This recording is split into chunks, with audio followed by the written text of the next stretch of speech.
자, 1시간 남았습니다. 자, 일곱째 나팔 들어가기 전에 우리 한번 머릿속에 큰 그림 가지고, 자, 1장은 뭐라고 그랬죠? 예, 전체적인 서원이고 2장과 3장이 땅에 있는 7교회, 그 다음에 4장에서 5장은 땅에 있는 교회가 당하고 있는 이 어려움 속에 하나님이 어떤 계획을 갖고 계신지를 하늘의 예배를 통해서 보여주시는 거죠. 그러니까 결국은 이 고난까지도 하나님 주관하신다라는 거죠. 자, 6장에서 16장까지가 4개의 사이클로 인, 나팔, 표적, 대적. 그래서 이렇게 연결되고 이렇게 연결되어지는 개념을 갖고 있다라고 하는 것. 자, 17장, 18장. 자, 이런 모든 것들에서 최후에 끝나고 나면 교회를 핍박하고 있는 로마 제국을 어떻게 하겠다? 멸망시켰다. 멸망을 이야기하고요. 자, 19장에서 20장에는 자, 이 바벨론을 배후에서 조종했던 사단의 권세를 예수 그리스도께서 파멸하겠다는 거죠. 심판하시겠다는 거죠. 그래서 이거를 예수 그리스도의 승리. 그 다음에 21장, 22장은 새하늘과 새 땅이겠죠. 자, 나중에 보면은 이 7교회 속에 나타난 예수님의 모습이나 7교회 속에서 있었던 그 표현들이 이 21장, 22장과 동일하게 나타난다라고 하는 걸 통해서 결국은 이 두 개가 같은 맥락이라는 거죠. 하늘에서 이루어진 것들이 땅에서도 이루어질 것이라고 하는 거죠. 거꾸로. 그 그림을 가지고서 여러분들이 요거를 계속적으로 머리에 기억하시고 우리가 성경을 보시면 이제 되어질 것 같아요. 자, 7 나팔을 보게 되지면 첫 번째 나팔, 두 번째, 셋째, 넷째 나팔을 보게 되지면 출애굽 재앙과 연관성이 있으면서 3분의 1이 파손되지. 그러니까 부분적인 제한적인 징계라는 거죠. 심판이 아니에요. 심판은 아예 끝내버리는 것인데 징계라고 하는 건 뭐죠? 심판과 징계가 다른 건 뭐예요? 심판은 그것에 대한 책임을 지고서 끝내버리는 거라면 징계는 돌이킬 수 있는 기회를 허락해 주시는 것이죠. 그래서 우리가 이것을 심판이라고 하면 그것으로 딱 끝나야 되는데 나중에 보게 되어지면은 심판이 아니라 징계라고 하는 것을 보는 것은 이제 그들이 이 자기들의 잘못된 죄값으로 징계를 받게 되어졌을 때 깨우치고 뉘우치고 돌이켜서 하나님께로 돌아와야 되는데 그러지 않고 어떻게 되죠? 더 강팍해지는 일들이 일어나게 됩니다.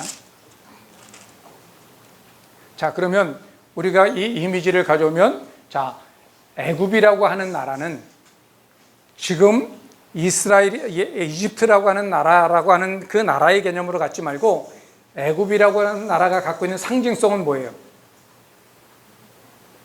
하나님의 백성을 괴롭히는 나라죠. 여러분, 우리가 네로라고 하는 사람이 64년도에 기독교를 박해하는 어마어마한 박해가 일어나서 그 이후에 네로 그러면 54년에서부터 68년도까지 로마를 통치했던 로마의 황제를 말하기도 하지만은 하나님의 백성을, 하나님의 교회를 핍박한 사람들의 대표성을 갖고 있다라는 거예요. 그래서 애굽 사람은 하나님의 사람인 이스라엘 백성들을 괴롭혔던 사람이니까 그래서 7이는 교회가 당하는 핍박과 환난이라고 한다면 7 나팔은 하나님의 백성을 괴롭혔던 애국과 같은 존재, 그 땅에 속한 백성들을 하나님께서 징계하시고 있는 모습들인 거죠. 그래서 그런 얘기들이 이제 쭉 설명되어지고 있는 내용들이죠.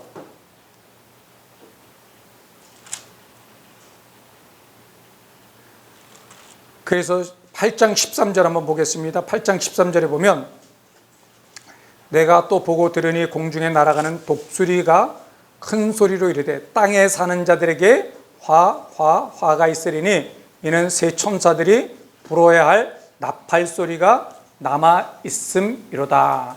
땅에 사는 자들은 누구라고 그랬죠? 하나님의 백성과 반대되는 개념이라고 그랬죠. 예.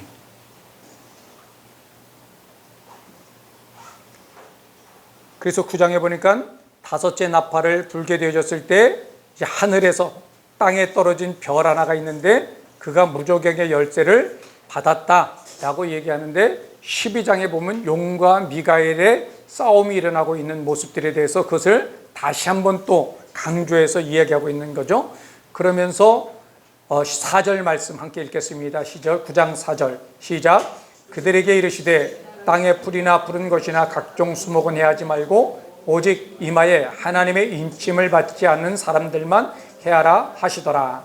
그래서 나팔 재앙이 하나님의 백성들 모두 이 땅에 있는 사람들이 아니라 바로 땅에 속한 하나님의 백성을 괴롭히는 그런 사람들과 세력들에 대한 하나님의 징계라고 하는 사실을 우리가 말하고 있는 거죠. 자, 그러면서 이제 쭉 읽어보시면 될 것 같고, 그러면서 여섯째 천사가 나팔을 불면서 유브라데의 갈박한 네 천사를 놓아주느라고 말하죠. 그 네 천사는 무엇을 위한 천사이죠? 세상을 심판하기 위해서 잠시 동안 하나님의 인을 가지고 하나님의 백성들에게 머리에 인치기까지 보류되어졌던 그 심판을 말하고 있는 것이죠. 자, 20절부터 21절을 우리 함께 읽어보겠습니다. 자, 하나님이 일곱 나팔을 통해서 땅에 속한 사람들, 하나님의 백성을 괴롭혔던 사람들을 징계하셨어요. 징계의 목적은 뭐죠? 깨우치고 돌이켜 하나님께로 돌아오라고 하는 건데 그들의 행위가 어떻게 됐는지를 보겠습니다. 시작. 이 재앙에 죽지 않고 남은 사람들은 손으로 행한 일을 회개하지 아니하고 오히려 여러 귀신과 또는 보거나 듣거나 다니지거나 하지 못한 금, 동과 목석의 우상에게 절하고 또 그 살인과 복술과 음행과 도둑질을 회개하지 아니하였다라는 거예요. 우리가 생각할 때 징계하면 돌이킬 것 같은데 방귀 낀 놈이 더 성낸다고 이제 오히려 하나님 앞에 대들고 바락바락 하는 모습을 보게 됩니다. 마치 누구의 모습 같나요? 구약에서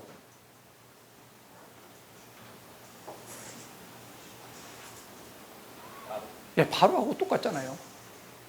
10가지 재앙으로 장자까지 죽고 나서 항복하는 것처럼 하다가 이스라엘 백성들이 출애굽해서 나가니까 다시금 마음이 강팍해서 완악해져서 그들에게 공격하듯이 똑같은 모습들이 지금 모양만 다르고 저자가 다르지 그 패턴들은 동일하다라는 거예요. 그러니까 사단이 역사하는 패턴은 명확하게 다 드러나 있는 건데도 불구하고 우리가 거기에 자꾸만 깜빡깜빡 속고 있다라고 하는 것이죠. 여러분 주무실 때 가위 들려본 적 있나요? 네, 들려본 사람. 예, 그 무서운 가위 들렸을 때 그 가위에서 벗어나는 비결은 뭔가요? 예? 움직이면 돼? 잠에서 깨면 돼요. 잠에서 깨는 순간 꿈속에서 도망가도 발도 안 움직여갖고서 쫓기는 그 진땀 나는 상황들이 끝나버리는 거예요. 그걸 성경적인 용어로 뭐예요? 깨어 근신하고 있으면 사단의 미혹 속에서 속임 속에서 우리가 두려움 속에 빠졌던 그 모든 것들은 가위 눌림과 똑같다라는 거예요. 그 실체가 없는 것들 속에서 눈을 깨서 보면 되는 거예요. 빨리 깨기만 하면 돼요. 영적으로 깨어나기만 하면 그것들은 아무것도 아니라고 하는 것들을 우리가 알 수 있는 것이죠. 그러면 이렇게 되어지면은 우리의 감정이나 정서상에서는 어떻게 하는 것이 맞을까요? 예, 때려 부셔야죠. 불 속에 던져버려야 되죠. 근데 10장을 보니까 뭐라고 되어 있어요? 내가 또 보니 힘센 다른 천사가 구름을 입고 하늘에서 내려오는데 그 머리 위에 무지개가 있고 그 얼굴은 해 같고 그 발은 불기둥 같고 그 손에 표 놓인 작은 두루마리를 들고 있대요. 그래서 이제 보면은 우레가 날려고 하는 데 속에서 그거는 기록하지 말려고 말하면서 내가 지체하지 않을 것이니 이제 하나님께서 선지자들에게 전한 복음과 같이 하나님의 그 비밀이 이루어질 것이라고 하면서 뭐라고 말씀하시죠? 손에 펴놓인 두루마리를 가지고 받아 먹으라는 거예요. 자, 이 두루마리를 받아 먹는다라고 하는 것이 에스겔서에도 똑같이 나오게 되어 있습니다. 그 모티브를 가져와서 설명하고 있는 것인데, 자, 이것은 뭐냐? 10장 11절에 설명하고 있습니다. 뭐라고 설명하죠? 두루마리를 먹는다라는 것은 함께 읽겠습니다. 시작. 그가 내게 말하기를 내가 많은 백성과 나라와 방언과 임금에게 다시 예언하리라 하더라. 자, 그들이 징계했는데 깨닫고 돌아오지 않고 더 강팍해져서 더 우상을 섬기고 더 극악하게 발악을 하는 상황들 속에 있을 때, 그러면 원독자 너희들 교회 어떻게 해야 되느냐라고 하는 것을 하나님 물으시는 거죠. 그렇다면 포기해야 되느냐? 아니라는 것이죠. 우리가 가서 다시금 그들이 진리를 알도록, 진리 안에 자유함을 얻도록 그들에게 가서 복음을 전해야 된다라고 하는 것이죠. 그러면서 11장에 보면은 또 내게 지팡이 같은 갈대를 주며, 그러면서 성전과 제단과 그 안에 경배하는 자들을 측량하라는 거예요. 그러면 성전 안에 있는 자와 성전 바깥 마당에 있는 사람들을 지금 대조하고 있는 거죠. 그럼 성전 안에 있는 사람들은 누구예요? 흰옷을 입은 사람들, 예수 그리스도의 피로 옷을 빤 사람들. 그럼 성전 바깥에 있는 사람은 땅에 속한 사람들을 말하겠죠. 그들에게는 이방인에게 줬으니 거룩한 성에서 42달 동안 짓밟히게 되어지는 일들이 일어나는데, 그것들이 뭐냐? 대접의 재앙이라는 것이죠. 그래서 여기서 42달이나 1260일은 똑같은 날이죠. 한때와 두때와 반때와 똑같은 날짜들이죠. 이것은 영원하지 않고 제한된 날이라고 하는 것인데, 그들은 이 땅에 주 앞에 서 있는 두 감람나무와 두 촛대라고 그래요. 내가 나의 두 증인에게 권세를 주는데 그 두 증인이 뭐냐? 두 감람나무와 두 촛대라는데, 이 두 감람나무와 촛대는 스가랴서에 나오는 개념을 가져와서 이야기하고 있고, 두 촛대는 교회니까 결국은 교회에게 증인의 사명을 허락하여 주셨다라는 것이죠. 그래서 6절에 보니까는 예언하는 날 동안 비가 오지 못하게 하고 권능을 가지고 물로 피를 변하게 하고 아무 때나 원하는 대로 여러 가지 재앙으로 땅을 치게 한다는 거예요. 여러분, 이 내용은 누가 연상되어지나요? 기도해서 비가 오지 못하게 한 사람은 누구예요? 구약에서 엘리야. 그 다음에 물을 피로 변하게 하고 아무 때든지 원하는 대로 여러 가지 재앙으로 땅을 친 사람은 모세예요. 그래서 모세와 엘리야가 변화산상에 예수님에게 나타나게 되어지죠. 실제적으로 모세와 엘리야를 말하기도 하지만, 모세는 무엇을 대표하고 있어요? 모세 오경 율법을 대표하고, 엘리야는 선지서 전체를 대표하고 있는 것이죠. 선지자 전체를 대표하는 대표성의 모습을 가지고 있는 것이고, 그 모습이 신약에 와서는 누구에게 주어진 거예요? 교회에게 주어진 역할이죠.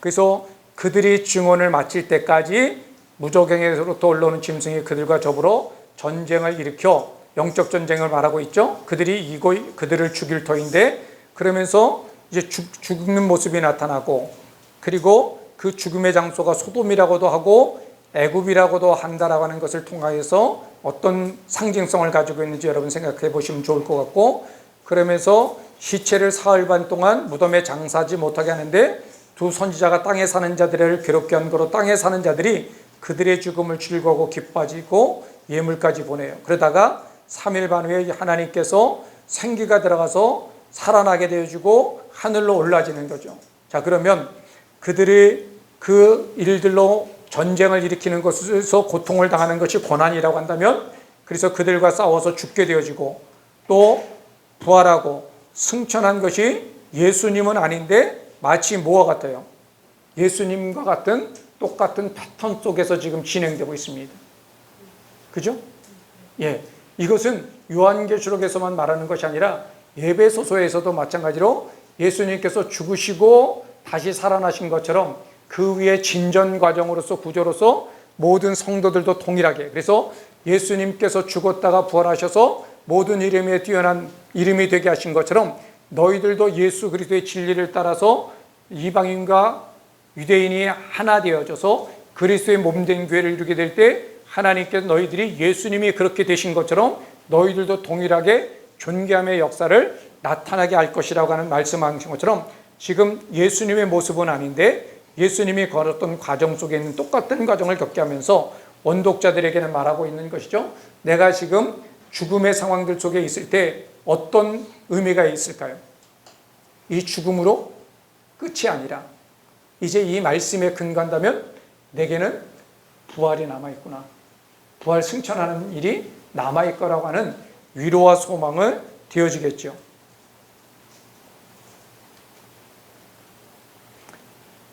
그러면서 11장 15절에 보면은 일곱째 천사가 나팔을 불 때 하늘에서 큰 음성이 나서 세상 나라가 우리 주와 그의 그리스도의 나라가 되어 그가 세세토록 왕노릇하실 거라는 거예요.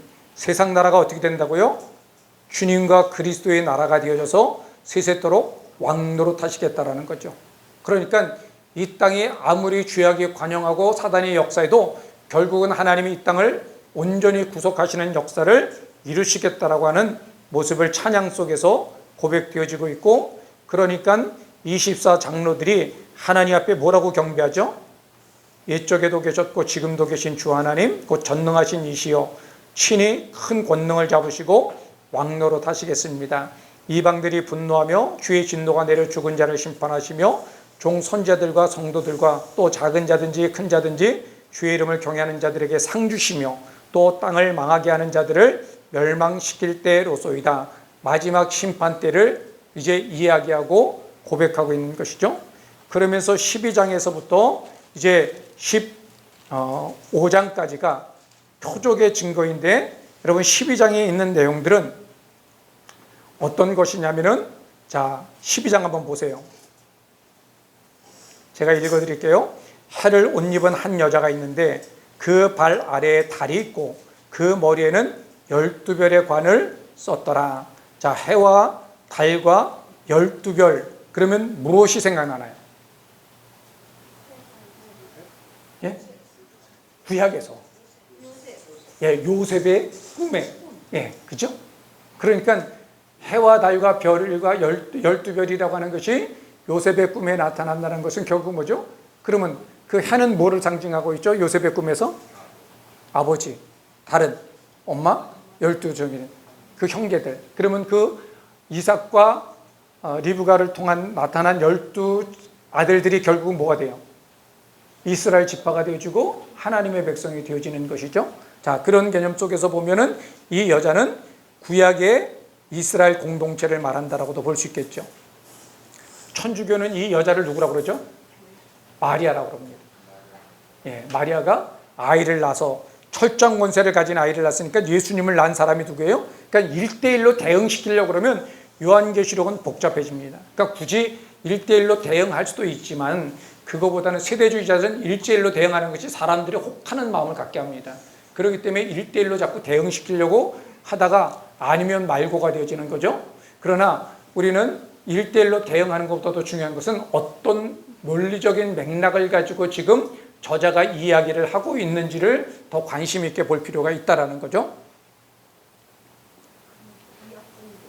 예.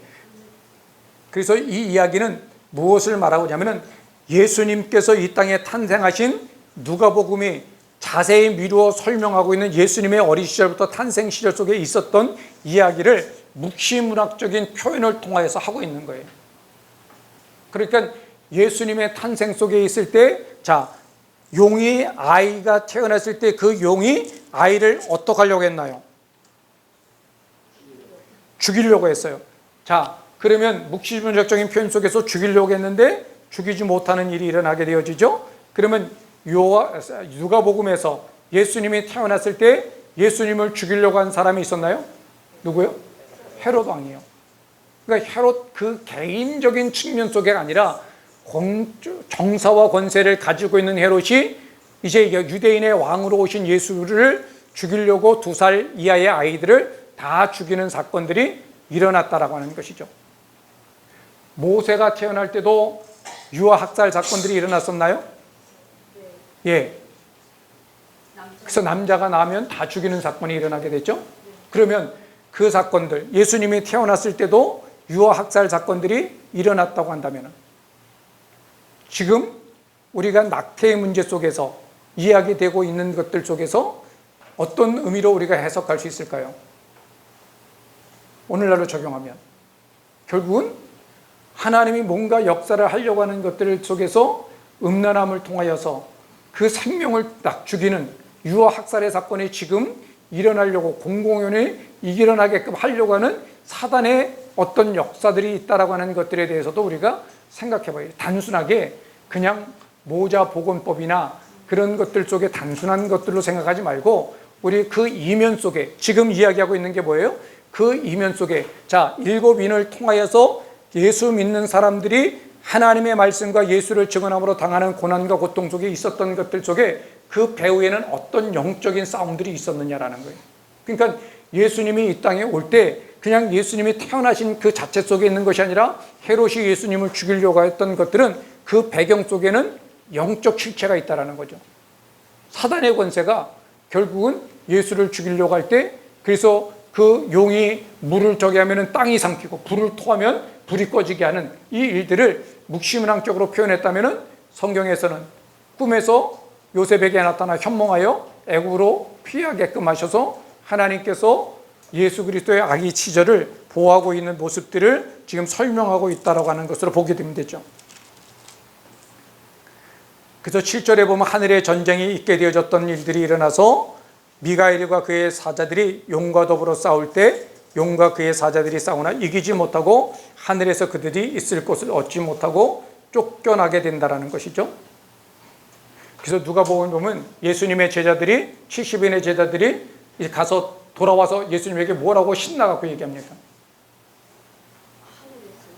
예, 마귀들이 저기 한 것들을 통해서 얘기하면서 내가 사단의 권세가 하늘에서 땅에 떨어지는 것을 보았다라고 얘기를 하고 있죠. 그러면서 이제 요한계시록에서는 16개의 찬양이 나오는데 그 찬양의 내용들을 여러분들이 관심 있게 좀 보셔야 됩니다. 그 찬양의 내용들이 지금 요한계시록의 핵심 메시지들을 지금 연결해 가고 있다는 거예요. 자, 12장 10절도 보니까 이제 우리 하나님의 구원과 능력과 나라와 또 그의 그리스도의 권세가 나타났으니 우리 형제들을 참소하는 자, 곧 우리 하나님 앞에서 밤낮 참소하는 자가 쫓겨났고 또 우리 형제들이 어린 양의 피와 자기들의 증언하는 말씀으로 그를 이겼으니 그들이 죽기까지 자기들의 생명을 아끼지 아니하였다라는 거예요. 그러니까 이 영적 싸움에서 이기는 방법이 뭐라는 거예요?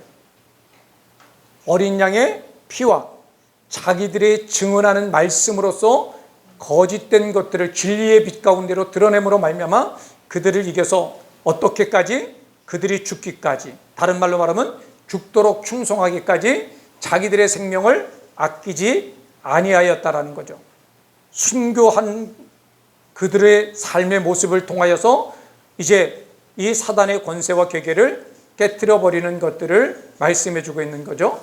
그러므로 하늘과 그 가운데 거하는 자들은 즐거워하라. 그러나 땅과 바다는 화 있을진저 이는 마귀가 자기의 때가 얼마 남지 않은 줄 알므로 크게 분내어 너희에게로 내려갔다라고 하고 있고 그것들이 대접 재앙에서 나타나는 것이죠.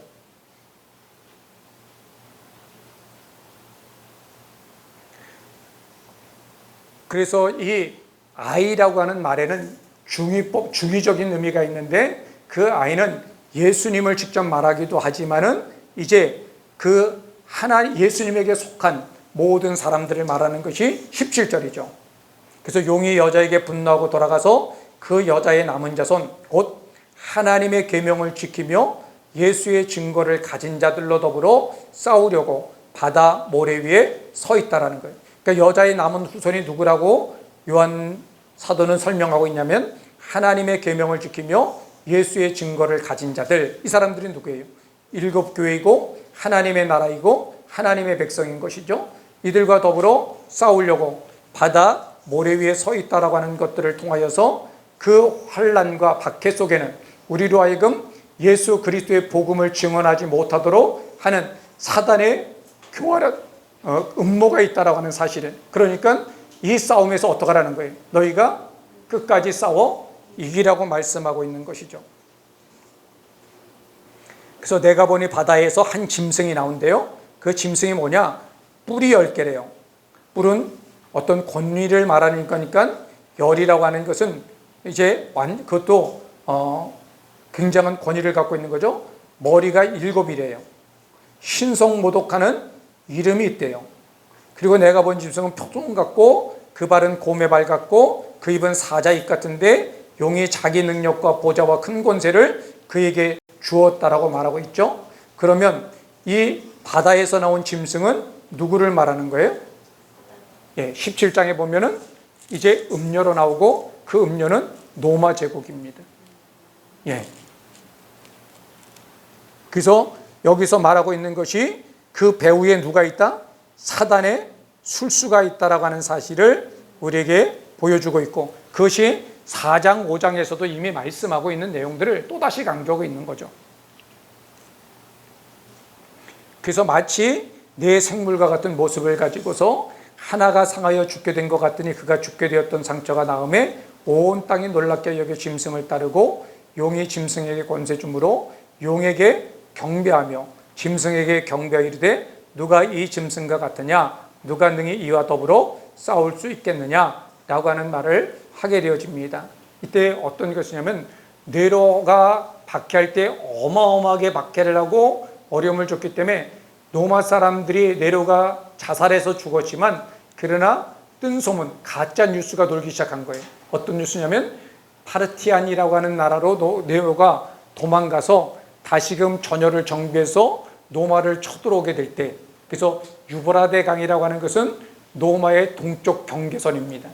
그래서 유브라데 강이 말랐다라고 하는 얘기는 경계선을 보호하는 보호막이 무너졌기 때문에 파르티안이라는 사람들이 이제 쳐들어오게 되어지면 이제 네로가 가만두지 않을 거라는 거죠. 그래서 그들이 항상 두려움 속에, 마치 우리 일제 36년 동안 순사 온다 그러면 놀래가고 애들이 울다가도 뚝 그치는 것처럼 로마 사람들 아이들에게는 파르티안이 온다 그러면 두려움에 떨었던 거예요. 자, 그러면서 이제 13장에 보면은 또 땅에서 짐승이 11절 보세요. 내가 보매 또 다른 짐승이 땅에서 올라오게 되는데 어린 양 같이 두 뿔이 있대요. 그러니까 어린 양은 아니죠. 어린 양 같이 교모하게 꾸며져서 마치 어린 양처럼 보이도록 되어져 있고, 용은 아닌데 용처럼 말하고 있다는 거예요. 그러면 땅에서 올라온 짐승은 뭘 말한다고 보면 되죠? 로마 제국과 부합해서 기독교인들을 박해하는 유대교를 비롯한 거짓 종교들, 우상 숭배하게 만드는 그런 거짓 종교들을 가리켜서 우리가 이제 땅에서 나온 짐승이라는 거죠. 그렇게 말하고 있는 이유는 17장, 18장에 보게, 19장에 보게 되어지면은 이제 용을 잡고, 그리고 땅에 나온 짐승, 바벨론의 멸망 다음에 나오는 용과 거짓 선지자들이라고 하는 단어들이 나오는 것을 통해서 이 땅에서 나온 짐승은 거짓 종교를 말하는 거예요. 그러니까 이단들이 바로 하는 것에는 우리가 뭘 봐야 되는 거예요?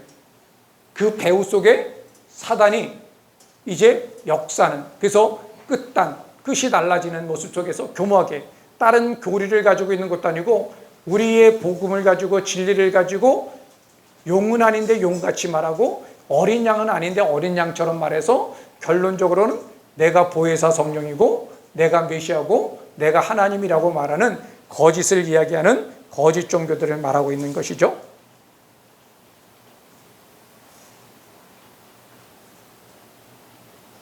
그래서 이마에 표를 받게 하는데 그 수는 사람의 수래요. 사람의 수라고 분명히 말하고 있고 666이라고 하는 것은 게마트리아로 보면은 네로 황제를 지칭하는 단어입니다. 근데 그것은 네로 자신을 말하는 것이 아니라 네로라고 하는 상징성. 네로는 뭐죠? 마치 애굽의 바로가 갖고 있는 상징성처럼 하나님의 백성들을 이제 박해하고 있는 대표적인 것들을 가리켜서 우리가 네로라고 얘기하고 바벨론이라고 말하고 있고 666이라고 말하고 있는 것이죠. 자, 그리고 14장으로 넘어가면은 또 내가 보니 보라 어린 양이 시온산에 섰고 그와 함께 14만 4천이 서 있는데 그들의 이마에는 어린 양의 이름과 그 아버지의 이름이 쓴 것이 있다라고 말하고, 많은 물소리와 같은 소리가 나면서 이제 뭐라고 하죠? 이 노래를 부르는데 14만 4천 밖에는 이 노래를 부를 자가 없다라고 하는데, 이 14만 4천은 어떤 사람이다? 여자와 더불어 더럽히지 아니하고, 이것은 성적인 것들을 말하는 것이 아니라 대체적으로 구약에서도 그렇고 신약에서도 여자와 함께 더럽히지 않았다라는 것은 이방 종교 앞에 우상 숭배하지 않았다라는 거죠. 왜? 우리가 그 에베소 지역에서는 아데미 신전에서 여사제들과 난잡한 종교적인 행위를 했고, 그리고 고린도에서는 아프로디테 신전 속에서 음란한 일들로 섬겨왔기 때문에 단순하게 남자와 여자의 성관계를 말하는 것이 아니라 이것은 종교와 결합되어진 그런 행음하는 일들을 말하고 있는 것이죠. 그래서 일곱 교회도 보면 이세벨이나 발람의 종교를 말하고 있을 때도 마찬가지입니다. 발람이 모압 여자들을 통하여서 이제 발락에게 하나님의 백성이 하나님으로부터 버림받고 저주받는 비결은 뭐예요? 죄짓게 하는 거죠. 우상 숭배하게 하는 거죠. 그래서 그것을 알려줘서 모압 여자와 함께 우상을 섬기는 그 일들을 하기 때문에 비나스가 의분을 가지고 창으로 찔러 죽임으로 말미암아 하나님의 그 거룩한 백성의 반열에 들게 되어지는 것들을 말씀하고 있죠. 자, 그러면서 이제 여자와 더불어 더럽히지 않고 순결한 자라, 어린 양이 어디로 인도하는지 따라가는 자이며, 예수 그리스도가 목자가 되셨다라고 하는 말이죠. 사람 가운데 속량함을 받아 처음 익은 열매로 하나님과 어린 양에게 속한 자들이다. 그 입에는 거짓말이 없고 흠이 없는 자다. 그러면 반대로 대조적으로 땅에 속한 사람들은 그 입에 거짓말이 있고 흠이 있다라는 것이죠. 그러면서 이제 모든 족속과 열방에게 전할 영원한 복음을 가지고 있으면서 하나님 앞에 영광 돌리라고 하면서 큰 성 바벨론이 무너졌다라고 선포되어지고, 그 성 바벨론에 무너진 그 기독교를 박해하고 교회를 박해하고 있는 그 나라가 어떻게 될까라고 하는 질문 가지고 있는 그 언독자들에게 큰 성 바벨론이고, 그 바벨론이 이제 그 음행으로 말미암아 진노의 포도주를 먹고 이제 무너질 거라고 말하고 있고, 그 무너진 실제를 다시 한번 줌 아웃해서 보여지는 것이 17장 18장이죠. 그러니까 나선형식으로 이것이 반복되어지면서 점점 강조되어지고 더 구체화되어져서 그 영적 실체를 명확하게 드러내는 구조로 요한계시록이 기록되어졌다라고 보시면 되죠. 그러면서 14장 12절에 보면 성도들의 인내가 여기 있나니 그들은 하나님의 계명과 예수님에 대한 믿음을 지키는 자라고 말하고 있습니다. 그러면 이게 원독자에게 어떤 의미가 있을까요? 성도의 인내가 뭐라는 거예요? 결국 믿음 지키는 일이라는 것이고 죽도록 충성하라는 거예요. 죽도록 신실하게 견디라고 하는 말씀이 바로 같은 맥락 속에서 계속적으로 반복하면서 지금 이후로 주 안에 죽는 자들이 복이 있다라고 말하는 거죠. 그러면 지금 죽음의 두려움 속에 있는 사람들은 이 죽음을 통해서 헛된 죽음이라고 생각하지 아니하고 그 죽음을 통해서 예수 그리스도를 증거하고 증언하는 영광스러운 죽음이기 때문에 두려워할 이유가 없게 되어진다는 것이죠. 그러면서 마지막 추수가 일어나는데 두 가지 추수가 있습니다. 하나는 천사들을 통하여서 알곡 추수, 이거는 구원받은 하나님의 백성들을 거두는 것이고요. 또 하나는 포도 추수는 이것은 심판의 추수입니다. 그래서 하나님의 진노의 포도주 큰 틀에 던져서 밟게 될 때 피가 말 굴레까지 닿고 1600 스타디움까지 퍼지는 처참한 심판의 때가 된다는 거죠. 자, 우리가 성경에도 보면 책이 두 가지가 나오는데 어떤 책이 나오죠? 하나는 생명책, 또 하나는 책들이 나옵니다. 자, 생명책에 기록된 사람들은 마지막 때 심판을 받을까요? 안 받을까요?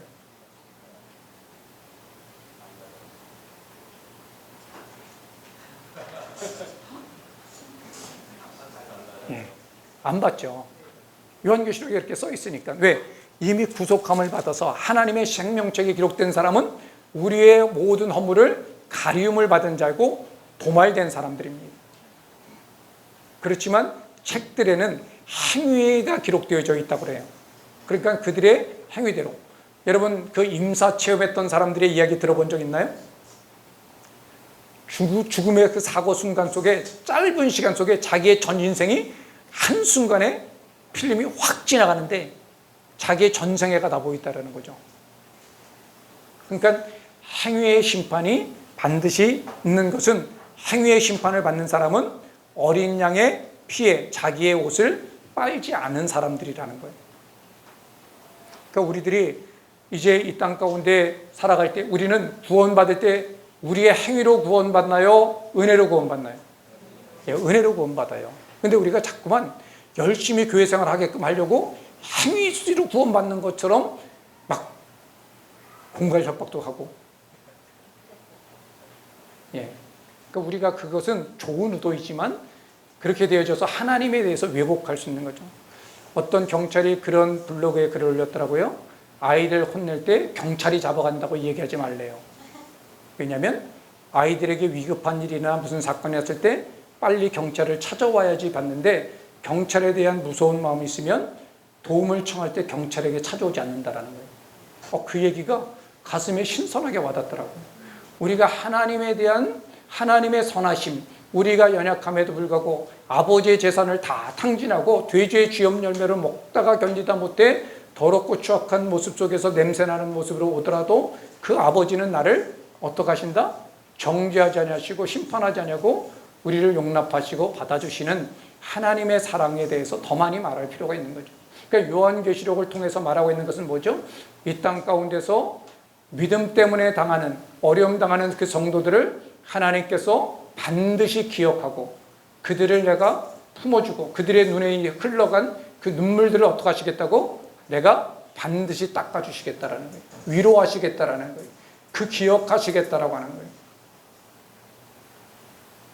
여러분, 우리가 고난과 연단과 사역자들이 어려움 당하게 될 때 기도하는데 사방은 막막하고 길은 보여지지 않고 여전히 문제는 산적한데 어느 순간에 하나님께서 말씀을 나에게 부어주시면서 그래, 내가 너를 안다, 내가 너를 사랑한다, 그렇게 말씀하면 어떻게 되냐?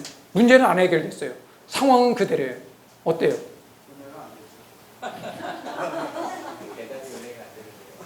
저런 분들이 혀 잘리는 하나님 노래하고 하잖아요. 제가 대학 다닐 때 그 80년 4월, 5월 그 항쟁이 일어났을 때 이제 그 서울역까지 광장까지 스크럼 짜고 나가고 하는 일들을 하고 했을 때 어떤 일이 있었냐면은 이제 그 모여갖고서 어느 학교에서 몇 명이 왔느냐 이게 보고가 되어지거든요. 예, 다 조직이 돼 있어갖고서 전방에 나서는 행동대원들, 뒤에서 전략팀들, 지금 국회의원 하고 있는 많은 운동권 사람들이 다 그때 뒤에서 사령부 역할을 했던 사람들이에요. 그것이 다 국회의원들과 연관되어 있어 갖고서 그들 보좌관 하다가 다시금 이제 국회의원 하고서 그러면 나라가 바뀌어져야 되는데 안 바뀌어진 이유가 있어요. 근데 이제 그때 할 때 어떻게 되냐면 교실마다 다니면서 도서관에 있는 학생들에게 막 너희들이 지금 공부할 때냐고 해갖고 빨리 나오더라 그러면 그 싫은 사람은 몰래 뒷문으로 해서 집으로 가거나 어쩔 수 없이 끌려와갖고 스크럼 짜갖고서 그 그룹 안에 딱 와서 모여 함께 하나가 되자 해서 딱 해서 스크럼 짜면 빼도 박도 못하고 이제 가야 되는 거야. 그런데 어느 교실에 어느 교수님이 수업을 하고 있었어요. 그 수업을 빠지면 무조건 낙제라고 말씀하셨어요. 그렇게 해서 운동권 학생들을, 이런 사람들은 막 항의하고 그러기도 했는데 그 교수님은 아주 자기 말에 책임지기 때문에 이제 학생들이 몇 명 모이고 그리고 그 교수님이 수업하고 있는데 어느 학생이 문을 열면서 딱 뭐라고 그랬냐면은 지금 군사 독재에 항거해서 다 같이 일어나 걸기하고 투쟁해야 될 텐데 너희들만을 위해서 공부하고 이렇게 앉아있을 때냐고. 그랬더니 그 교수님이 그 학생을 향해서 너는 걸기를 통해서 데모를 통해서 민주화 운동을 하지만 여기 있는 학생과 나는 공부를 통해서 민주화를 하고 있다. 너의 방식을 강요하지 말라. 그렇게 말씀하셨다는 거예요. 그때는 뭐 그런 사람이 다 있어 이렇게 생각이 됐어요. 지금에 와서 보면은 만약에 그 지금 운동권에서 운동을 했던 많은 사람들이, 그 좋은 머리를 갖고 있는 많은 학생들이 정말로 내가 이 나라 각 영역 가운데 들어갔을 때 부정과 부패 속에서 타협하지 아니하고 선한 양심을 따라 약자와 함께하고 가난한 자와 고아와 과부를 돌아보는 삶을 살겠다고 결정하고 정말 머리 터지게끔 그들이 공부하면서 법률계에 들어가고 그리고 정치계에 들어가고 경제계에 들어가서 그 믿음의 변질을 일으키지 않고 지켜냈다고 한다면 이 나라는 어떻게 됐을까요? 예, 박교도 훨씬 더 빨리 밝혔을 것 같아요. 예, 물론 그런 정신, 역사의식 이런 것들이 우리에게 되어지지 않고 분위기에 편성되어져 갖고서 끌려가는 것이 아니라, 물론 데모도 할 때는 해야 되겠죠. 일어날 때는 일어나야 되겠지만, 그러나 왜 우리가 무엇을 위해서 하느냐라는 거죠. 그 획일화의 이 무서운 것들 속에 우리가 빠지지 않았으면 좋겠다. 그래서 우리가 신앙생활하면서 저는 말씀을 풀어가면서 느껴지는 것은, 여러분, 우리가 신앙인을 양성하지만 종교인을 만들지 말자라는 거예요. 교회에 와서는 열심히 해서 예배도 안 빠지고, 그런데 동네 가보면 욕은 바가지로 먹고, 교회에 와서는 멀쩡한 사람인 것 같은데 나중에 보면 뒤로는 다 해갖고서 예수의 이름을 팔아먹고 있는 상황들도 되어지는. 아까 제가 좀 너무 과격해서 흥경 그 전도사님의 그 기도가 어떤 거냐면, 그 연세대학교 채플은 3학년이 되면 학번 순에 따라서 기도를 이렇게 하게 돌아가면서 하는데, 그 김은겸 전도사 기도하고 나서부터는 그 순서가 다 이제 없어졌대요. 뭐라고 하냐면, 하나님, 우리 보고 회개하라고 그러는데 회개할 사람은 하나님 당신입니다. 이 땅 가운데 이런 처절한 아픔과 가난 속에 있는 저들을 보고서 하나님, 묵인하는 하나님이 잘못이지. 그러면서 이제 그러니까 교수님들이 얼마나 등에서 식은땀이 나고 그랬겠어요. 근데 저도 그분의 그 현장 속에서 있어서 극한 어려움과 고난을 보게 되어지면 그런 마음을 가질 수 있겠지만은 뭐가 빠졌다라는 거죠? 요한계시록 4장 5장이 빠진 거예요. 그리고 그 배후 속에 있는 영적 배후, 19장 20장에 있는 영적 싸움 속에서 우리가 싸워야 될 대상이 어딘지를 잘 모르고 있었던 것이죠. 그래서 우리가 하나님께서 왜 자꾸만 우리가 눈을 들어서 하나님을 바라보라고 말씀하시는지를 우리가 자꾸 좀 묵상했으면 좋겠다라는 마음이 있습니다. 네. 자, 그러면서 이제 추수가 일어나게 되어지죠. 그리고 15장에 보게 되어지면은 다른 이적 7 재앙을 가졌는데 뭐예요? 마지막 재앙이라는 거예요. 하나님의 진노가 이것으로 마칠 것이라는 거죠. 그러니까 최후의 마지막, 이거는 심판이라고 봐도 되겠죠.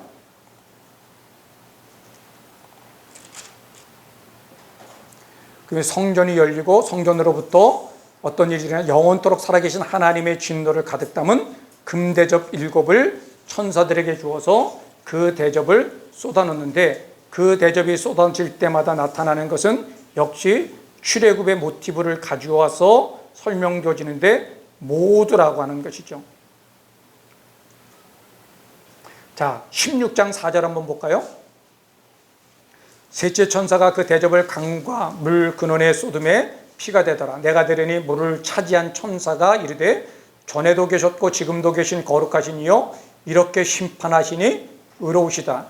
그들이 성도들과 선자들의 피를 흘렸으므로 그들에게 피를 마시게 하신 것이 합당하나이다.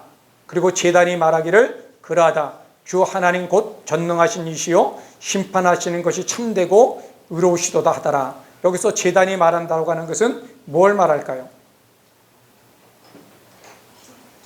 6장 9절에서 말하고 있는 제단 밑에 있는 죽임당한 영혼들의 하소연, 기도가 지금 응답되어짐으로 말미암아 하나님께서 오래 참으시지만 반드시 속히 오셔서 심판하실 것이라고 말씀하고 있는데, 사람들이 재앙으로 말미암아 하나님의 이름을 비방하고 회개하지 아니하고 주께 영광을 돌리지 아니한다라고 하는 말씀이 앞부분에도 똑같이 있었죠. 그래서 교회가 나가서 그들에게 복음을 전하도록 하나님이 두루마리를 먹여주셨던 일들을 우리가 보게 됩니다.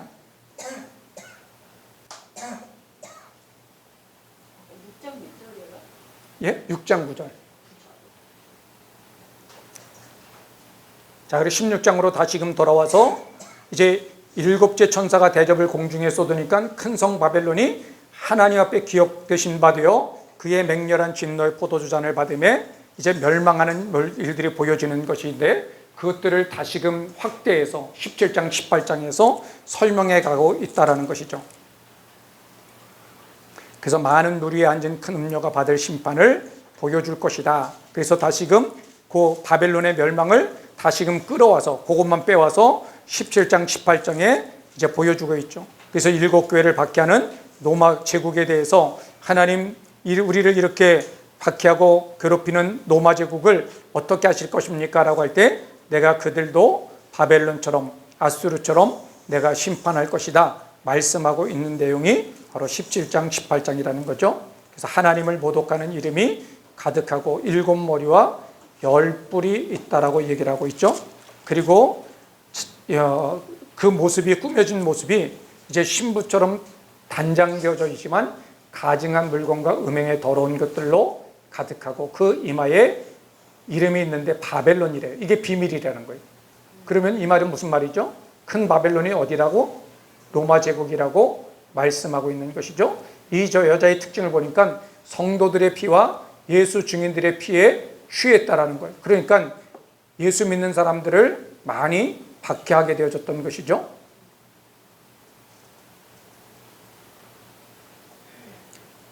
그러면서 9절 말씀 보세요. 지혜 있는 뜻이 여기 있으니 그 일곱 머리는 여자가 앉은 일곱 산이래요.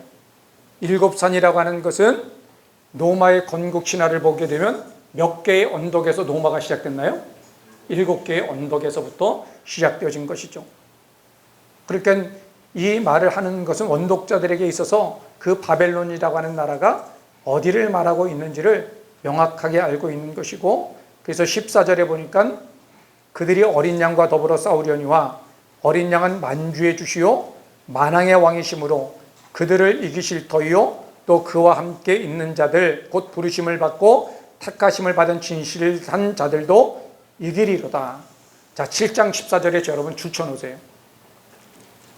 이 17장 14절이 뭘까요? 예, 요한계시록의 키버스죠.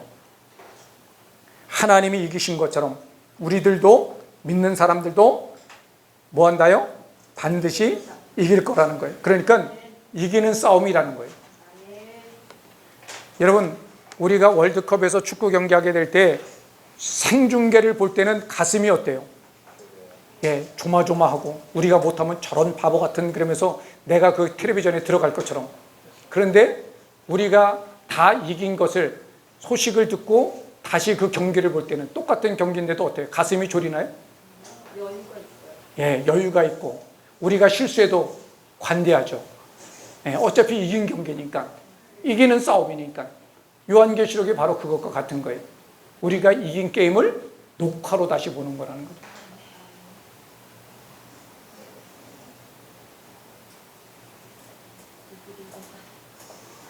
자, 그래서 18장에도 보면은 이제 그 내용은 바벨론이 멸망하게 될 것인데, 그 바벨론에서 로마 제국에서 파는 상품들, 경제적인 그 모든 그 물건들이 지금 11절 이하에 쭉 나와 있고요.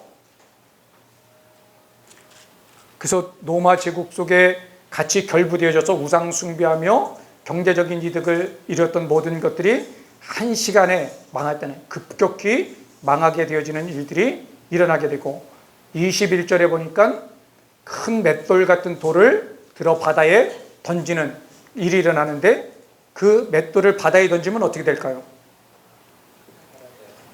바다까지 가라앉게 되겠죠. 그것을 통해서 말하고자 하는 것은 이제 바벨론의 멸망은 완전한 멸망이 될 거라는 거예요. 다시는 회복되지 못하고 일어나지 못할 거라는 거죠. 예. 여러분, 로마 제국이 교회를 말살하려고 하는 교회는 지금도 존재하고 있나요? 안 하고 있나요? 존재하고 있죠. 그렇지만 그 모든 권력과 힘을 가지고 짓눌렀던 로마 제국은 지금 어떻게 됐나요? 예, 큰 맷돌처럼 바다에 던져져서 어디 있는지도 우리가 찾아볼 수 없는 상황이 되어졌던 것이죠. 자, 그래서 19장에 보면은 자, 이 일 후에 내가 들으니 하늘에 허다한 무리의 큰 음성 같은 것이 있어서 할렐루야, 구원과 능력이 우리 하나님께 있도다. 그의 심판은 어떻다고요? 참되고 의로우신지라.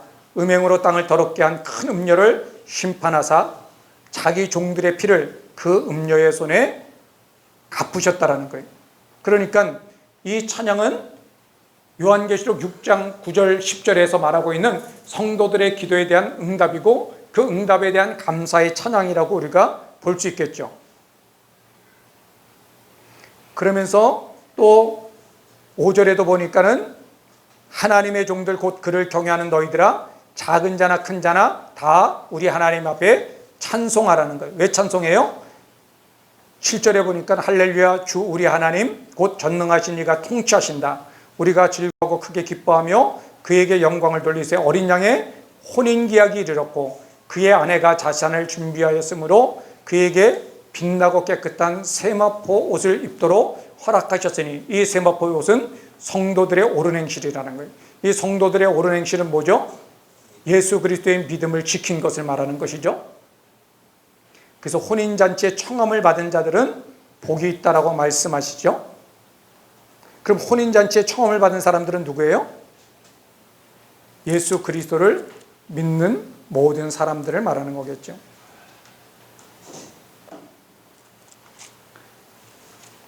그래서 요한계시록은 4번의 전쟁이 나타나는데, 그 전쟁은 실제적으로 일어난 전쟁이 아니라 전쟁을 일으키려고 할 때마다 하나님께서 그 사단의 권세를 멸하시는, 그래서 실제 전쟁이 아마겟돈 전쟁이 일어나지 않습니다.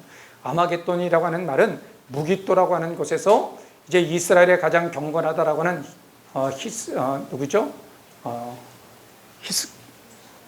요시야 왕이 그 무깃도에서 죽은 것을 통해서, 그래서 무깃도 하면은 이스라엘에서 조그만 땅덩어리 속에서 전쟁이 일어났다 하면은 무깃도예요. 이런 가보시면 알겠지만 그 넓은 평원 속에서 군대가 대치해서 싸울 만한 곳이 많지가 않아요. 그래서 무깃도 그러면 전쟁이 일어나는 장소, 이렇게 이스라엘 백성들에게 인정되어진 것처럼 마지막 전쟁은 바로 거기서 일어날 것이라고 하는 생각을 가지고 있었던 것이죠. 그래서 19장 19절에 보면은 그들이 모여서 말탄 자와 그 군대와 더불어 전쟁을 일으키려고 할 때 짐승이 잡히고 그 앞에 표적을 향하던 거짓 선자도 함께 잡혔다. 그래서 앞에 부분에 땅에서 나온 짐승을 우리가 거짓 종교라고 얘기했던 것이죠. 이 짐승의 표를 받고 그의 우상에게 경배하던 자들이 표적으로 미혹하던 자라. 이 둘이 산채로 유황불 붙는 못에 던져지고 그 나머지는 말탄 자의 입으로부터 나오는 검의 죽음에 모든 새들이 그들의 살로 배불리게 되어졌다 라고 얘기를 하고 있죠. 그러면서 이제 20장에 보면 심판하는 권세를 받은 사람이 누구냐면은 내가 보니 4절이요, 예수를 증언함과 하나님의 말씀 때문에 목배임을 당한 자들의 영혼들과 또 그 짐승과 그 우상에게 경배하지 아니하고 그들의 이마와 손에 그의 표를 받지 않은 자들이 살아서 그리스도와 더불어 1000년 동안 왕노릇하리니 그 나머지 죽은 자들이 그 1000년의 차이까지 살지 못할 것이다. 이는 첫째 부활이래요. 그래서 첫째 부활에 참여하는 자는 복이 있다라고 말하고 있죠. 그들이 하나님과 그리스도의 제사장이 되어 1000년 동안 그리스도와 더불어 왕노릇하시리라 말씀하고 있는데, 우리가 이 1000년이라고 하는 개념을 숫자적으로 실제적으로 1000년을 말하는 것이 아니죠.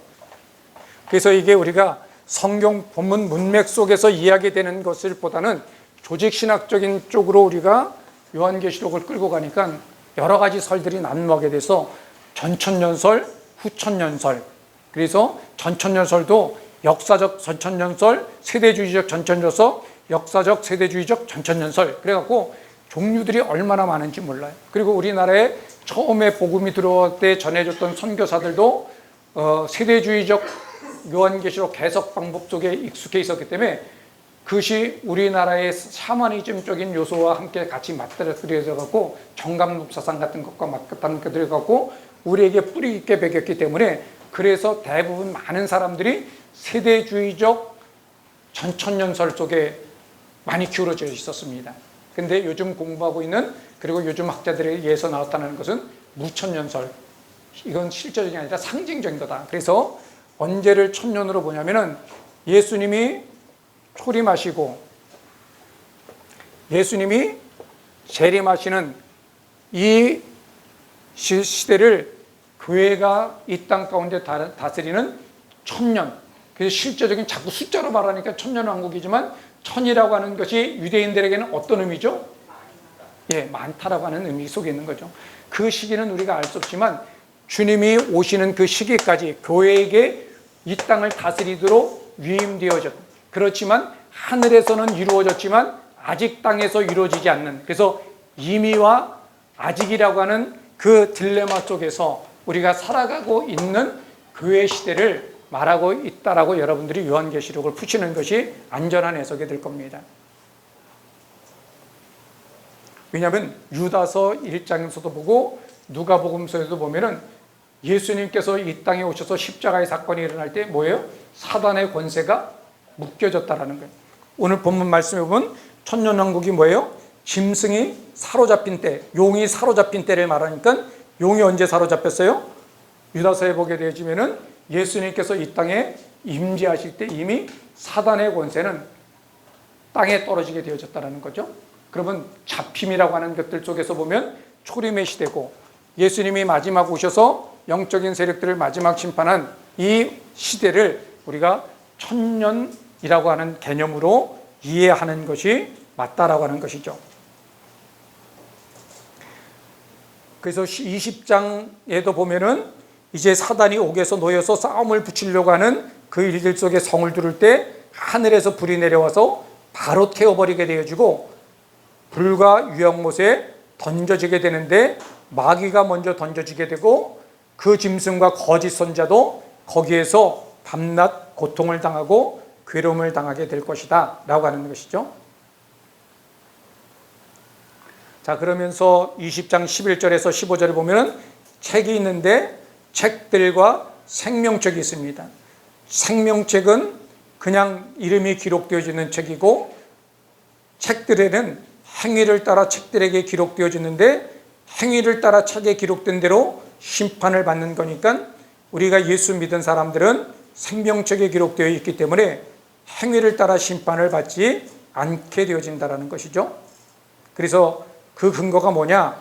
20장 15절에 보니까 누구든지 생명책에 기록되지 못한 자는 불못에 던져질 것이라고 말씀하고 있죠. 그러면서 이제 21장과 22장으로 넘어가면서 새하늘과 새 땅의 모습 속에서 이제 더 이상 없는 것과 있는 것에서 말씀하면서 하나님께서 하나님이 친히 그들과 함께 계셔서 그 모든 눈물을 눈에서 닦아주시니 다시는 사망이 없고 애통하는 것이나 곡하는 것이나 아픈 것이 다시 있지 않은 것은 처음 것은 지나갔다. 그래서 하나님은 앞부분에도 말한 것처럼 나는 알파와 오메가요 처음과 마지막이라고 말씀하시면서 이기는 자는 이것을 상속받게 될 것이고 내 아들이 될 것이라고 말씀하는 것이죠. 자, 이거는 넘어갔으니까요. 자, 거룩한 성의 위적 내적 특징들을 보시고 그리고 예루살렘에 없는 것들을 보시고 있는 것들을 비교해 보면서 자, 거룩한 성 예루살렘이 도대체 그럼 뭐냐라고 할 때 보면은 2장과 21장, 22장을 비교해 보면 생명나무 사망이 없고 다스리는 권세를 주시고 이름을 생명책에 기록됐고 새 예루살렘과 하나님의 이름이 기록되고 이기는 자에게는 이런 축복을 주시겠다 말씀하시는 것이 똑같이 나오고 있다고 하면 결국은 21장, 22장은 뭐라고 말할 수 있어요? 2장과 3장에 나오는 땅에 있는 교회의 원형이라고 말할 수 있겠죠. 아직 이해가 안 되시나요? 예. 시간이 없어서 내가 구체적으로 자, 지금 7교회와 새 예루살렘을 비교해 보니까 공통적으로 모든 것들이 나오는데 땅에 있는 7교회의 모습을 설명할 때도 동일한 것들이 21장, 22장에 나오는 하늘에 있는 교회의 모습, 새하늘과 새 땅에 있는 예루살렘의 모습과 동일한 것들을 사용한다고 한다면 두 개를 비교할 때 어떻다라는 거예요? 같은 거라는 것이죠. 그렇다고 한다면 21장, 22장에 있는 것은 이미 하늘에서 이루어진 것. 그러나 2장 3장에 있는 것은 땅에 있는 것이 아직 이루어지지 않은. 그래서 약속 속에 주어진 것. 이기는 자에게는 어떻게 하신다? 내가 생명나무를 주어서 먹게 할 것이고 영원히 죽지 않는 것을 주고 말씀하시는 약속이 주셨으니까 그것을 가리켜서 우리가 이미 하늘에 이루어진 21장의 새하늘과 새 땅인 새 예루살렘이 결국은 원형이고 그것들이 하늘에서 뜻이 이루어진 것처럼 땅에 이루어지는 그 일들 속에 아직은 다 이루어지지 않았지만 이루어가고 있는 교회가 7교회라고 하는 것이죠. 네. 그리고 조금 이따 질문을 드릴게요. 자, 그리고 나서 7장과 22장. 7장은 하나님의 백성에 대한 표현들인데 하나님의 백성과 새 예루살렘과 새 땅을 비교해 보면 똑같은 하나님의 백성과 새 예루살렘이 같이 설명되어지고 있다고 한다면 결국은 21장, 22장에 나오는 하늘에 있는 새 예루살렘은 결국은 하나님의 백성을 말하는 것과도 같은 것이죠. 그러면 이게 맞냐라고 했을 때 우리가 성경에서 보게 되지만 우리를 나라로 삼으시고 제사장으로 삼으시고 우리를 교회로 부르신 하나님께서 말씀하셨다면 결국은 요한계시록 안에서는 하나님의 나라나 교회나 하나님의 백성이나 결국은 같은 개념이라는 거예요. 다르게 표현되어 있지만 같은 개념이라는 거예요. 그래서 여러분들이 그 부분을 왜 그렇게 설명하고 있느냐? 21장, 22장에 나오고 있는 그 새 예루살렘에 대한 설명이 7장에 나오는 하나님의 백성을 설명하는 것과 동일한 것들을 가지고 설명하고 있다는 얘기는 같은 거라는 것이죠. 그래서 바벨론과 새 예루살렘은 음료고 신부고 그리고 수정 같은 밝은 빛이 있고 붉은 빛이 있고 같은 보석으로 꾸미지만 자기를 영화롭게 하기 위한 것이고 남편을 위해서 준비되어진 것, 더럽고 가증한 것이었고 일시적이고 무너질 것이고 영원할 것이라고 하는 것을 통하여서 새 예루살렘이라고 하는 것은 결국은 어떤 나라, 저기가 아니라 하나님 나라를 설명하는 거죠. 왜? 바벨론이라고 하는 것이 로마 제국이라고 하는 땅의 나라를 설명하는 것이라면 그와 대조되어지고 있는 이 새 예루살렘은 하나님 나라를 말하고 있고 그 하나님의 나라의 개념은 결국은 이 땅에서는 교회의 모습으로 나타나 있는 것이고 저 위에서는 새하늘과 새 땅으로 나타나고 있는 것이죠. 네, 마지막으로 그래서 에덴 동산과 새 예루살렘을 비교해 보면 어둠을 밤이라고 하지만 밤이 없게 되어지고 결국은 우리가 이 비교를 통해서 볼 수 있는 것은 하나님께서 21장, 22장은 결국은 창세기 1장에서 하나님이 이 땅 가운데 창조하셨던 그 원형을 다시금 회복시키시는 역사예요. 그래서 에덴의 개념을 가지고 있었던 에덴이 무너졌을 때 하나님이 에덴을 대신해서 주신 것이 뭐죠? 성막. 그래서 성막에 있는 것들이 금으로 장식되어 있고 그리고 문이 동쪽으로 되어 있고 그리고 거기서 생명수물이 흐르듯이 높바다를 갖다가 설치하고 있는 모습이라든가 같은 맥락, 그것이 성전이 되어지고 하는 것들 속에서 하나님의 마음 속에서는 아담과 하와와 만나서 친밀한 교제를 나누고 있었던 그 에덴을 결국은 하나님 나라의 개념으로 갖고 계시다라고 하는 사실이고 그것들을 회복시켜가는 것이 예수 그리스도께서 이 땅에 오셔서 철장 권세를 가지고 사단의 권세를 멸하시고 뱀의 머리를 깨시고 우리에게 그 모든 것들을 다시금 회복시켜 주시는 역사를 이루기 위한 것이라는 것이죠. 그래서 그것을 통해서 보게 될 때 그러면은 이런 구조도 가능하겠다. 자, 1장은 서원이고요. 2장과 3장은 땅에 있는 교회가 이 21장, 22장이 원형이라고 한다면 여기는 모형, 그림자라고 할 수 있는 거죠. 설계도라고 한다면 땅에 보여진 실체라고 하는 거죠. 다윗에게 하나님께서 설계도를 주어서 솔로몬 성전을 짓게 하신 것처럼 모세에게 하나님께서 설계도를 주어서 그 설계도대로 짓게 하신 것처럼 하나님께서 하늘에 있는 교회의 원형을 땅에 구현하기 위한 것이 지금 이 땅에 있는 우리가 섬기고 있는 교회라고 하는 사실이죠. 그리고 4장, 5장에 보면은 천상의 예배를 통하여서 땅의 교회가 당하는 그 어려움에 있는 모습 속에서 그것이 외부로 오는 박해이기도 하지만 우리가 죄 때문에 당하는 일들도 있어서 어떻게 교회의 원형들을 에덴의 축복을 회복해야 되는지에 대한 하나님의 뜻을 알게 하시고, 그리고 나서 7위는 하늘에 속한 자들에 대한 고난이죠. 신부가 단장되어지는 과정이라는 거예요. 그리고 나팔은 땅에 속한 자에 대한 징계고요. 7 표적 속에서는 교회에게 주어진 영적인 사명, 우리가 영적 전쟁을 통해서 땅끝까지 복음을 증거함으로 이 땅에 하나님 나라가 이루어지도록 하게 하는 것이 우리에게 주어진 사명이라는 거예요. 그러니까 우리가 마지막 때 예수님 오셔서 우리는 쏙 빠져나가고 이 땅이 어떻게 되든지 남겨두는 것이 아니라, 교회가 감당해야 될 사명은 그들이 강팍한 마음을 갖는다고 해서 버릴 것이 아니라, 그럼에도 불구하고 포기하지 않는 못하는 엄마의 심정을 가지고 다시금 가서 그 영혼들을 구원하라는 거예요. 여러분, 우리가 고유정이라고 하는 여자를 볼 때 어떻게 해야 될까요? 여러분이 판사라면 어떤 판결을 내려야 됩니까? 예? 5년형이면 괜찮을까요? 그러면요, 우리의 정서는 사형을 내려야 되겠죠. 그렇다면 입장을 받고 나서 그 똑같은 상황이지만 고유정의 엄마는 어떨까요? 여러분들이 고유정의 엄마의 심정이라면 어떤 처벌을 내려주기를 원할까요?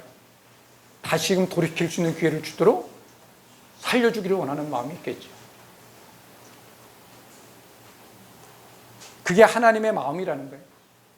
그래서 우리가 이 땅 가운데 억울한 일 당하는 것 같고 죽음으로 끝나는 것 같지만, 그 죽음보다 더 영원한 것이 있기 때문에 우리가 더 가치 있는 것을 선택하기 위해서는 그렇지 않은 것들을 포기할 수 있는 것처럼 예수 그리스도를 통해서 우리에게 그걸 말씀하고 있는 거죠. 그래서 교회가 어떤 선택을 할 것인가, 그것은 신명기에 있는 말씀과 똑같죠. 신명기도 너희 앞에 생명과 죽음이 있고 축복과 저주가 있는데 어떤 것을 선택할 것인가 라고 하는 질문이 계속적인 동일한 맥락 속에서 요한계시록까지 지금 흘러가고 있는 것 아닌가 하는 생각을 해보게 됩니다. 그래서 땅에 속한 심판이 대접 심판이고요, 이 신부와 대치되어지는 것이 음료로 표현되어지고, 그리고 하늘의 교회가 이제 하늘에 속한 신부가 고난을 당하지만 예수 그리스도의 승리처럼 이 고난을 당한 사람들이 그리스도의 승리에 동참하게 되어지는 역사가 일어나게 될 것이고, 땅에 있는 교회는 하늘에 있는 모형대로 하나님의 뜻이 이루어지는 이 카이아즘 구조를 통해서 강조하는 것은, 그렇다면 이런 상황들 속에서 고난과 환난과 핍박을 피하는 것이 아니라 이 고난 속에 담겨진 하나님의 뜻을 온전히 이루어서 귀로만 듣던 하나님을 내가 눈으로 보기를 원하는 그 역사가 일어나기를 원하는 거겠죠. 이것이 우리 교회에게 주어진 시대적 사명이다라는 것을 가지고 여러분들이 크게 1장, 2장, 3장, 4장, 5장, 그리고 6장에서 16장까지의 내용들, 그리고 18장, 19장, 20장, 21장, 22장을 가지고 여러분들이 한번 다시금 지금 들은 말씀을 중심으로 해서 요한계시록을 읽어보면, 이 부분에 있는 걸 뒷부분에 다 설명해 놓은 건데 우리가 요거를 간과하고 놓치고 있구나. 그래서 요한계시록은 우리의 생각 속에 추론되어지는 것이 아니라 본문의 문맥 속에서 설명하는 것만 따라가더라도 요한계시록은 우리에게 예수 그리스도를 믿는 믿음의 사람들은 반드시 승리하기 때문에 우리에게 주어진 그 시대적 사명을 결코 포기하지 말고 땅끝까지 이르러 그리스도의 복음을 증거하고 죽도록 충성하면 우리의 눈에서 눈물 씻어주시고 위로하시고 하늘에서 하나님의 뜻이 이루어진 것처럼 반드시 이 땅 가운데 하나님 나라가 이루어질 것이라고 하는 위로와 소망을 주는 제5의 복음서가 아닌가 하는 생각을 해보게 됩니다.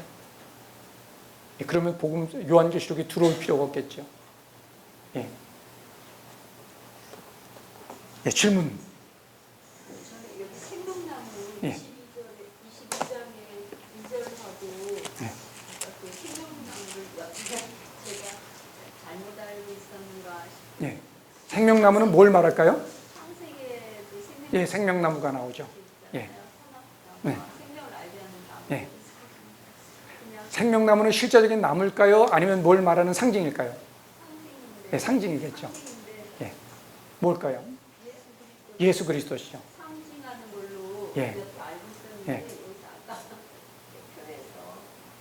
표에서 간사님 얘기할 때는 아까 교회와 예루살렘 이렇게 비교하셨잖아요.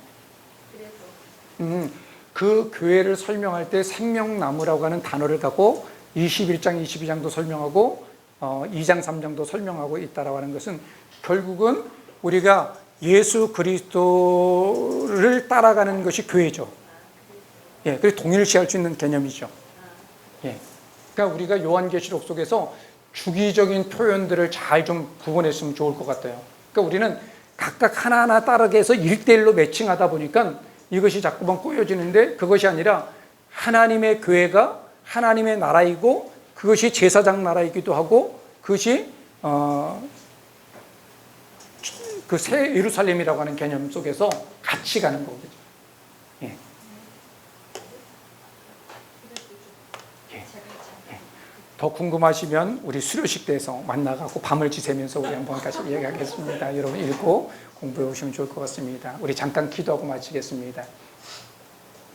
하나님, 우리에게 1장부터 22장까지 방대한 내용 속에 그 핵심 속에 이르는 것은 하나님께서 이 영적 전쟁 반드시 승리하시고 당신의 뜻 안에서 하늘에서 하나님의 뜻이 이루어진 것처럼 땅에서 이루어지는 구속의 역사가 완성되어질 것이라고 말씀하시며, 하나님의 믿는 하나님의 백성들 통하여서 교회를 통하여서 우리를 통하여 이 일을 이루겠다라고 우리에게 땅끝까지 이르러 그리스도의 복음 전하는 사람이 되어지라고 우리에게 말씀 사역자로서 부르신 하나님의 그 섭리 속에 담겨진 깊은 뜻을 깨닫고, 이제 우리가 모든 열방을 가슴에 품고 땅끝까지 이르러 그리스도의 복음 전하는 선교사적 사명을 감당케 하여 주시옵소서. 그래서 우리 눈에 눈물이 흘렀다면 하나님께서 그 눈물 씻어주실 것이고, 또 우리가 아픔이 있다면 그 아픔을 치유하여 주시고 새롭게 하실 것이라고 하는 하늘의 위로와 소망을 바라보며 나의 달려갈 길을 다 달려가고 땅끝에서 주의 얼굴 배울 수 있는 축복을 허락하여 주시옵소서. 그렇게 하셔 하나님을 찬양하며 예수 그리스도의 이름 받들어 간절히 기도하옵나이다.